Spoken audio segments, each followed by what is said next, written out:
Oh my goodness. FSD is moving to the right. This thing is starting to be like the iPhone. Why do I have to keep upgrading my car every single year to get the best of the best tech? This thing is just overflowing, but this battery's got an interesting taste to it. I don't even know how to explain it. Everyone, welcome back into the channel. AutopilotEats here. Y'all, thanks for tuning in. Thanks for subscribing. Appreciate y'all as always. Everyone, we got our next destination up here. So I'm ready. Tron 2.0 is ready. Hope y'all are ready too. Man, let's do this thing. All right, y'all, we got to pull out of this parking space here. And FSD is doing this perfect. Got a pedestrian in the back there, but it pulls it good. Now we got a stop sign here. I wonder if FSD does see it. Oh, it does see it. Stops a little bit, and then it proceeds to make the left. And then we got another stop sign here. And then we got to make the right here. And there's no cars in sight in FSD. Oh, now we have a car in sight, unfortunately, on the left. But after this car, we can go. And then FSD does proceed. And then boom. And then we got to make the right at the stoplight. Now, everyone, destination that we got to get to today is known as Big Chuck's in Jersey City, New Jersey. That's where we exactly got to get to today. I'm really looking forward to this place. Everyone, on this drive, we only got 24 minutes, 15 miles to get there. And we got a lot of things to talk about. But I have to start here first, everyone, as usual, with why did I choose this place? Everyone, you won't believe this. Literally on my to-do list today was that I was going to a barbecue place. And this place was in Somerset. And then I saw on Instagram this spot right here. And then I was like, oh, shoot, that is the spot that I have to go to. Because I've been seeing it so much, and the food looks really good. Food looks really great. It's a Korean fried chicken spot. And interesting enough, they fill this thing up, that little plate there, to the brim. And I was like, man, this don't make no sense. And you know how bad it is, everyone, when they got filled up to the brim? When they staple it. That's how bad this thing is, because it can't even fit. The chicken and the French fries there can't even fit. So I was like, okay, I gotta go to the spot. Now I'm curious to see, everyone, because people have been saying, based upon what I've been seeing, either it's really good or it's not. So I don't know. I just hope, everyone, that they do have some flavor, and I hope they don't compensate the flavor for adding all these different sauces in the mix to make it taste great. That's my only hope, is that I hope they don't add so many sauces to compensate for the lack of flavor. That's where I'm confused about. And man, I hope so. I mean, I looked, everyone, they said this recipe is 3 generations. And I hope, man, they are right. So what does this place serve? So they serve, everyone, Korean fried chicken. Literally, it's like a takeout only spot. So you can literally just either place your order. Usually they say place your order before you go, which I did. Or you can order there, but there's no seating inside. So it's only a takeout spot. But they serve soy garlic, sweet and spicy, and then they serve their OG, which is their original chicken tenders. So I think they do tenders, everyone, if I'm not mistaken. I don't think they do like the wings. So, and I don't know, man. I don't know. I usually like, everyone, a nice solid wing instead of a tender. But I'll see how this spot is in comparison, everyone. For those of you who haven't seen my other video, I'll link it up here at the top. But so far, the best fried chicken, Korean fried chicken that I have tasted ever, and I do mean ever, everyone, so far, is Peck Peck in Teaneck, New Jersey. And there's something about Peck Peck that they've got that recipe down packed. They've got it solid, and there's no mistaking about it. This person's license plate is known as Chingy. You gotta be kidding me. I can't remember. Y'all remember Chingy? Holiday? Oh my goodness. Right there. I like the way you do it right there, right there. Oh my goodness, this person, that's wild. All right, so, but yeah, so I'm hoping, being that I've been to Peck Peck, I'm hoping I don't come in with any bias. I know it's going to be unfortunate that I might come in with bias because of the fact that I've been to Pack. But I really don't want to compare. That's my only thing, is that I really don't want to compare. I'm going to try not to compare my experience to Pack. Now, they also do burgers, which I find pretty interesting at a Korean fried chicken spot. Usually you don't find burgers in addition to Korean fried chicken. It's usually one or the other. So I'm trying both, everyone, to see if it's good or not. Even though I feel like I should only try the Korean fried chicken because that's what they're really known for. But we'll see. And like I said, everyone, the portions are huge. They're huge portions. Man, it's gonna be a wild time today. Now, I've checked on Google, everyone. The reviews on Google say 4.8, 267 reviews, which does mean this spot is either good, and you have some outliers there of people who are saying, nah, it's not really that good, or I had to wait too long or something like that. So it's not bad. I think 4.8, 267, I think it's relatively newer than it's been out, but people have been talking about it, how it's so good because of those huge size portions. So we'll see. Now we got to get through the Easy Pass toll lane here. Let's see if FSD chooses the right lane, and it somehow, some way does.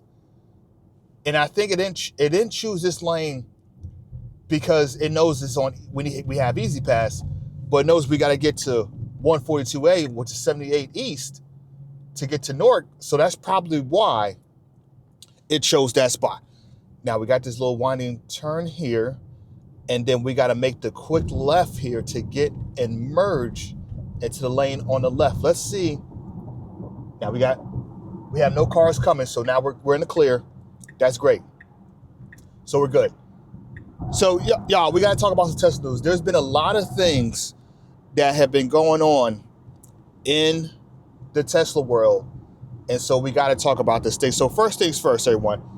Tesla, during their Q1 earnings call, they literally mentioned, everyone, and this is by no surprise, that Hardware 3, everyone, is going to not have the ability to go unsupervised FSD.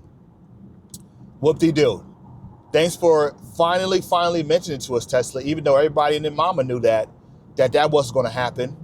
I knew that, everyone, even with my Hardware 3 car, I knew that wasn't going to happen. This person is flying, and they're literally going nowhere, and it's a Monday morning. You've got to be kidding me. But, yeah, no Hardware 3. Now, they did mention, interesting enough, is that they're probably going to build hubs, so people who have purchased FSD on their Hardware 3 car, that they'll replace the hardware in addition to the camera suite. So it's got to be a full-on out, literally sweep of this thing in order for them to get them up to stuff with Hardware 4. Now, I don't know if they're going to do Hardware 4 or the other chip, everyone, that we'll talk about soon, that they're going to also have to do. But it's going to be interesting to see how Tesla pivots from this and when they're exactly going to do it. I don't know. I think they said it's going to be coming soon, but they didn't mention specifically all the specific details about it. Now, even though FSD 14 Lite is coming to Hardware 3 cars, it's not going to replace the hardware capability. It's lacking the memory capacity to really get it up to snuff to Hardware 4. So, yeah, and I'm assuming, everyone, at some point too as well, they're going to activate the retrofit for those who purchased a monthly subscription too as well for FSD on their Hardware 3 car. Now, of course, they're going to have to pay for it, unfortunately. They didn't mention how much it's going to cost. But man, oh man, that thing probably might cost at least $5,000 to $6,000, I'm assuming, at this point, to replace the hardware in addition to the camera suite. But yeah, we'll see. I mean, of course, they also mentioned, everyone, if you don't want to do the upgrade in terms of changing out all the accessories and so on for the car, the hardware for the car, they will also do discounts on you purchasing a new model. Didn't say what the discount was, but I'm assuming at some point we'll learn about that as well. Now, moving on, pivoting to the Roadster. The Roadster, everyone, this has also been kind of percolating where they mentioned that this is actually going to be coming and taking place next month. Now, Yeah, you know what my issue is? And I feel like every time I talk about some sort of Tesla news, I always have an issue. And here's another issue, everyone. Elon's been talking about the Roadster, everyone, for about a decade now. Literally, no exaggeration. He's been talking about this thing for a Roadster. So everyone, we're in 2026. He's been talking about this thing since 2016. And it was supposed to come out then, 10 years ago. Fast forward 10 years later, he's talking about it's going to come out next month. Let's wait. Let's pump the brakes. Let's wait and see if he's going to bait and switch us again, or if this is actually going to come to fruition. And so I get it, because he wants this thing to be unforgettable, that everyone's going to want to get this car. And y'all, you know how expensive this car is going to be. They don't know how much, they didn't talk about how much the price is going to be, but we know it's going to be expensive. It's going to be well over the S and the X. It's probably going to be $150,000 for the Roadster. That's only going to be for a select amount of people who are going to be able to buy it. Meaning someone's going to buy it because of how luxury the car is. Man, I don't know. We'll see if this thing actually comes to fruition. Okay, we'll see about it. Now, FSD is kind of making some maneuvers here, which we don't really need to do. We can actually stay in this lane. I'm going to click it off, everyone, because we can stay in this lane because we got to get to on the east side here towards the Holland Tunnel. Now, let's see which FSD does on this one here. Does it read? Of course, it's going to read the easy. Oh, actually, no, it is not going to read the easy pass. So I got to make the left turn lane here. I mean, we can still go through this lane, but okay, FSD, let's go through this lane here. And then let's see how FSD maneuvers to get to the Holland Tunnel there, 78.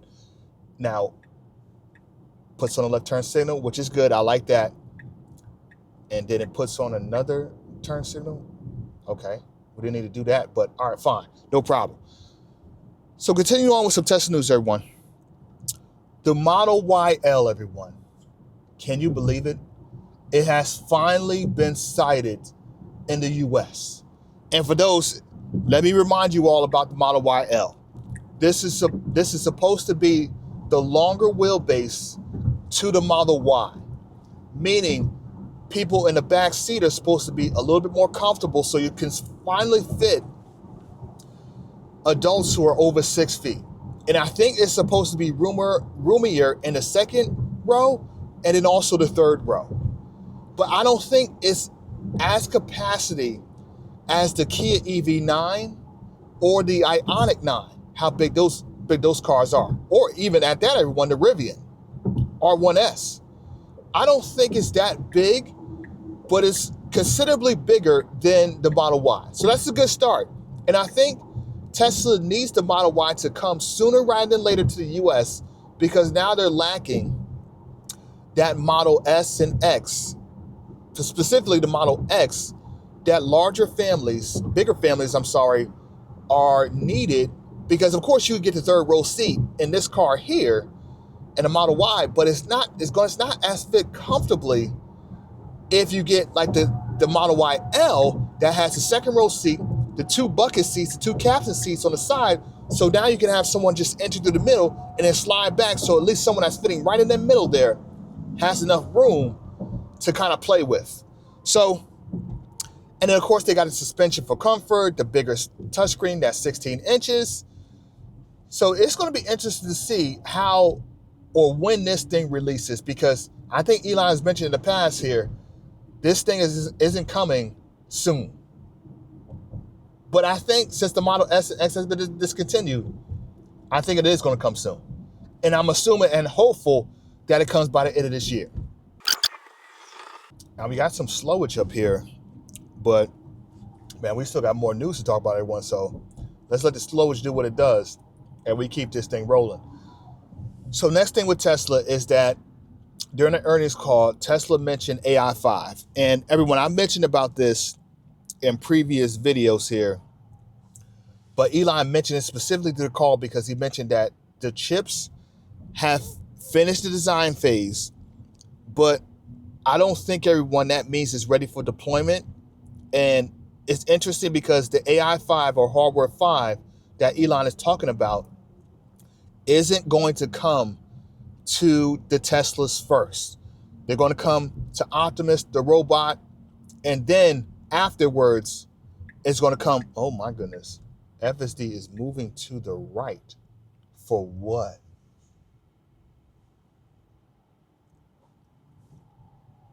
And we have now moved to the right for no reason. Now let's see if we get out of this thing. It moves to the left here, and then boom. I don't know why we had to move to the, that's such a glitch there. Like, I know we're on standard here, but there's no one in front of us. Why would we move to the right? Okay, so hardware 5, like, it's coming, it's at some point to Optimus first, and then it's gonna come to the Tesla vehicles. Interesting enough, everyone, even with hardware 5 on the horizon at some point, Elon mentioned that there's gonna be a version before that that's gonna come to the Tesla vehicles, which is known as AI5 Plus, which technically, everyone, hardware 4 Plus. And of course, it's gonna have more memory, more computational power. So instead of the 16 gigs that hardware 4 has of RAM, of memory, this one is gonna have 32 gigs.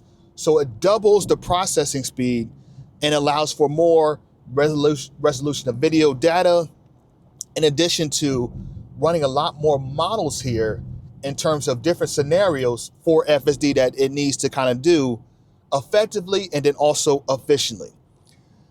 You know what my thing is about this, y'all? And I understand, everyone. I really understand that Tesla is the Teslas that we're driving right now are literally tech on wheels. But why does it seem like Tesla doesn't know what actually is needed or required to do unsupervised FSD? Elon mentioned this about hardware 2, hardware 3, hardware 4. And now it's like now hardware 4 isn't going to be able to do it. Hardware 5 might be able to do it. And I get it, like they're probably running behind the 8 ball here because they can only do with the production and the technology with what they have. But I don't want this thing to turn into another iPhone situation, everyone, where you're upgrading your phone or you're upgrading your car to get the best of the best every single year. I just wish the whole tech in the car would like evolve, like, I don't know, maybe let's say every 3 years. That sounds about right to me, compared to like every, like, almost like at this point 2 years or every year and a half. Now the hardware 4 Plus isn't gonna come until next year some point, but it's still like, man, like, it's like, yo, like, can we get the thing right the first time? Or make it so when you put the system in, when you put the hardware in the cars now, making sure it's not, the memory isn't soldered to the little computer there, but maybe make it so it could be adjustable over time, so that solves the fix of you doing the retroactive fixes. You know what I'm saying, y'all? Like, is it just me? Like, does that make sense, y'all? Like, I don't know. Someone in the comments let me know, because this thing is starting to be like the iPhone. Why do I have to keep upgrading my car every single year to get the best of the best tech? Like, it's like, come on, man. Like, that's, I don't understand this, y'all. Somebody let me know if I'm wrong. Now, before we're getting off at the exit here at Jersey City, everyone, and we literally only got 2 minutes to get to Big Chuck's. We got 2 more things, everyone. Robotaxi, everyone, launched in Dallas and Austin. So initially with that, everyone, the Cybercab is supposed to take over the Model Ys that they have on the roads at some point, pending regulatory approval. So we'll see about that. And then FSD subscriptions, everyone, have now reached 1.28 million. And this was actually by the end of March. Meaning, now the subscriptions, everyone, people are doing more so of the subscriptions because of the fact that Tesla removed the ability to purchase FSD outright. Now, making the right turn here. Now, we got another Tesla right there. And thankfully, FSD did see it. And it, interesting enough, gets into this lane here. That's interesting. Well, it could have went into the other lane. So that's what I'm talking about. Now, we're making a right turn here because we got to get to the right. And then we can keep it rolling because we got the Kia there. and we keep it moving. So yeah, FSD subscriptions have increased. And of course, everyone, it's just another revenue generator for Tesla themselves to be able to be like, oh, like we have more people utilizing FSD, and we're utilizing that data to make FSD more safer and make it so that more people have access to it compared to just buying it. Okay, Tesla, cliche. Now we're making a right turn here, and this is on red. Now we can make the right turn on red, which is fine. And then we got to make the left turn at Wilkinson, and then we're literally 1 minute away from this thing. Everyone, I hope there's parking. That's my only issue about Jersey City, is that every time I come to this place, is that there's no parking. There's no parking. And I think we're probably going to have a similar kind of situation here where there's no parking. But we'll see. Now we got a speed bump here. FSD slows down. Okay, now that's a good one. In Hardware 3, it was like a plus, it was like a hit or a miss there. Now we're stopped here. I don't know why we're stopped so far back, and we're still going to stop here. Now that's a glitch there again. That's so odd. The person in that car right there wasn't coming out. Okay, now we got another speed bump here. FSD does see it there. And now we got the green light here. My mistake, everyone. I'll try and see if I can find a park there, but we can't. Now we got a right turn here that we got to do. Now we're making a right turn, and FSD does it here. And now, let's see here if we can park, y'all, right somewhere, because this spot is literally up here on the left. All right, y'all, let me find a park, and I'll see y'all soon. Everyone, welcome back to the channel. AutopilotEats here. Y'all, I picked up the 2 items that I was talking about. Everyone, look at how big this thing is. This thing is filled to the brim, and they put on here a rubber band because of how big this thing is, just overflowing. And when I say this is heavy, there's no escaping. No, all jokes aside, everyone, this is very heavy. It's almost like 2 to 3 pounds of just Korean fried chicken with the French fries in there, and also the kimchi fried rice at the bottom with the little pickles on top there. And they put some sort of dumpling or pot sticker on the side of that too as well. And y'all, the last thing I picked up is the burger there. And y'all, I gotta say, this burger looks very thin. I know it's a single, but it looks very plain too as well. Plain Jane with the little Martin's bun on top. I don't know, y'all. I don't know. Let's first, everyone, try to gather through this thing and dig through it and taste first the soy garlic there, or the sweet spicy. I think they just kind of dumped it on everything. I wish I almost got the original so I could dip the sauce in there myself to see how it tastes without the sauce. But the chicken, the breading is coming off of this thing. Oh, the breading, y'all, is coming off of this thing. So it's not thoroughly fried, I would say. Like almost like the batter just kind of flash fried it and called this thing a night.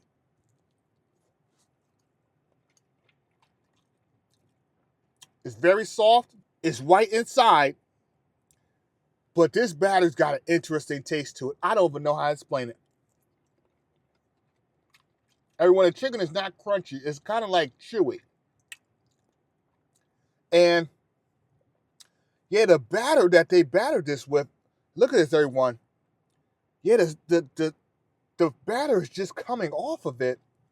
Man, I don't know why. I don't know. Man, it literally is like they flash fried this thing. Man, I don't know how to explain it there. Man, literally, like it's coming off of the chicken there. It looks good.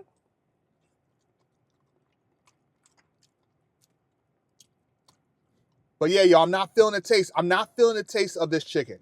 I'm not feeling it. Everyone, let's move on now to the kimchi. See how good that tastes. And look, it's kind of just all kind of embedded at the bottom of this. You really got to pull through it there. Now, the rice looks okay to me. Let's see. It's got a softness to it. And it looks great in terms of the color. But the taste as well is just kind of just... The taste to this, y'all, is just... It's like throwing me off, man. Like, I don't know. It looks good. But it's also messy at the same time. But like... Yeah, I'm not really feeling it, y'all. I'm just not. Like, I feel bad saying that, but I'm just not feeling this meal. I'm not feeling it, man. I'm just not. Now, let's move on to the burger. Now, lastly, again, like I mentioned, it's kind of thin there. Get a little one slice cheese. Now, I don't think they put something on the bottom of that. Looks like they put some sort of dressing or sauce on top of it there. Don't know what it is. The burger does taste good in terms of what they put on it there. And when you look inside, the sauce actually does help it a little bit. But in terms of the taste itself, I'm not sure if the burger was seasoned. I'm not sure if it was. But I think the burger is just okay as well. Man, y'all, I don't know. Maybe it's just me, and maybe because I didn't eat before I got here. But man, I don't know, man. It just seems a little bit off. Like, it looks good in terms of the presentation, but in terms of the taste, when you're eating it, you're like, I'm not feeling it. Everyone, I'll put my critique up here. But so far, I think the Korean fried chicken is probably about a 6. And the burger there is probably about a 7. Maybe about a 7 out of 10, I would say. But y'all, that's my thoughts now. And I don't know, I definitely don't think I'm coming in with any sort of bias. I don't think so. But y'all, just a few things before I go. It looked like they were kind of like, almost like still getting it together when I took my order. I'm not sure if that kind of threw them off. Maybe they weren't prepared for all the orders that they were going to receive this morning. I'm not sure if that was the case, but I definitely got to give them some grace on that. Like, the orders, it was a lot coming through. It was people just waiting out there just to get their order too as well. The only other thing, everyone, is that the neighborhood, for some of you, can be a little bit kind of rough around the edges, I got to say. I'm originally from Newark, but there's a lot of people hanging out and stuff like that. I don't think there's no harm, but just be careful in terms of just be watchful, mindful of just where you are. That's my thoughts, y'all. But y'all, I don't know, y'all. Y'all let me know if y'all been to Chuck's, Big Chuck's. You let me know how it is. But so far, I think this is okay spot. I can't even say I recommend it, but I think it's just okay. That's what I think. That's what I believe. All right, y'all. It's been a real one. All right, and you can't say I didn't tell y'all so. All right, y'all. I'll catch y'all on the next one. I'll see y'all.